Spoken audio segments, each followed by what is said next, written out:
If we go back to meaningful conversations and exchanges, and could you tell me something about yourself? That's why that would be my first question. Because if someone's not really willing to kind of converse, I don't get the rest of it. But you can't train yourself to think that this is the last job in the world with the last person in the world, because again, you have so much more to bring, and the world's a big old place. Does anybody else have, if they had one question that would really kind of capture this interrogation versus conversation type of mindset? You know, I obviously want to make it a conversation, so it's more relaxed, and they get to know me. I mean, they know me. They will get to know me when they're interrogating me, but it just doesn't feel good when you're being interrogated. So I'm just wondering, like, I mean, at the end they'll always be like, "Do you have any questions for me?" And then I'll start asking questions. But I would, if I could do it over, I would want to make it more of a conversation from the get-go. Sure. And I was wondering if you have any tips. Well, again, so the person it's a great question, and the person on the other side of the desk is kind of the boss. Yeah.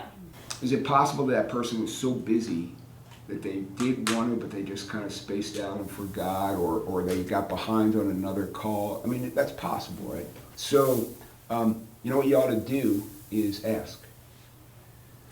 Barry, would you mind if I asked you a question? I know you're really busy. Would you mind if I asked you? I'm just really more curious than anything else, and I know you're, with respect to your time, you've got 1 minute to answer a question for me.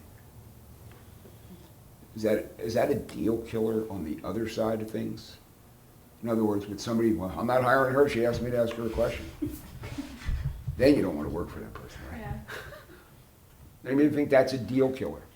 I'm going to tell you it's a deal killer possibly if you don't ask.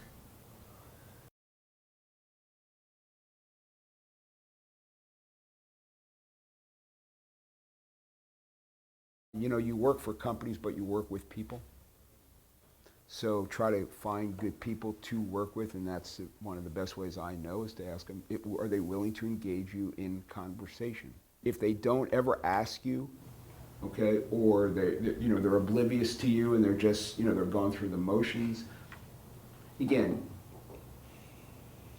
you can let it paralyze you, right?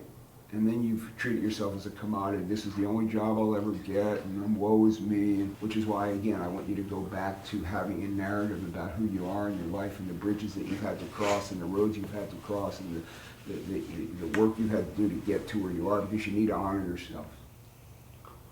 Okay? You need to honor yourself. You need to honor what's true about you and take a different positioning than subservient. Yes, you're going to go to work for somebody. Yes, you have a boss. Yes, but I'm talking about building a career, okay, and it won't be done in unfertile soil. It won't be done with faulty parts, okay? It won't be done with substandard opinions of what it is that you're trying to build for yourself. Am I asking you to know what you want to be when you grow up? Not necessarily. I just want you to understand what you know about yourself today.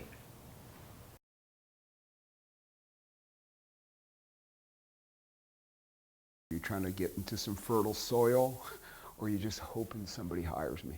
Don't any of you dare to hope that. You're all ultimately employable. Now can we build a career for y'all, okay, that replicates what your heart, your values, what matter most to you, and things of that nature. I can't stand here and let you just look for a job. You're all too good for that. You really are. You're all too good for that. But this is a way, again, how to set you and your career free. This is about getting a career launched. It has to start with some level of self-respect and so forth. Please, it really does.